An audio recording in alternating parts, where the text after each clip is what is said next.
وزیر اعظم آزاد ریاست جموں کشمیر سردار تنویر الیاس کا پرائیویٹ گاڑی خود چلا کر بغیر پروٹوکول میرپور شہر کا اچانک دورہ کیا۔ وزیر اعظم آزاد کشمیر نے ڈی ایچ کیو ہسپتال میرپور کا سرپرائز وزٹ کیا اور مختلف شعبہ جات کا معائنہ کیا۔ بعد ازاں ایم ایس سمیت دیگر عملہ سے بریفنگ بھی لی۔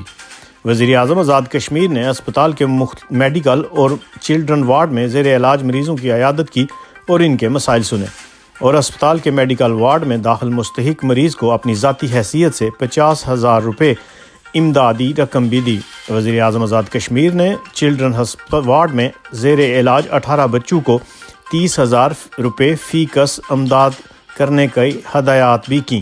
وزیر اعظم آزاد کشمیر کے ہمراہ معاون خصوصی برائے ترقیاتی منصوبہ جات سردار امتیاز شاہین، پولیٹیکل ایڈوائزر سردار افتخار رشید چغتائی، معاون خصوصی برائے امور نوجوانان راجہ سبیر ریاض سمیت دیگر بھی موجود تھے۔ رپورٹ یاسر مسعود راجہ، میرپور آزاد کشمیر۔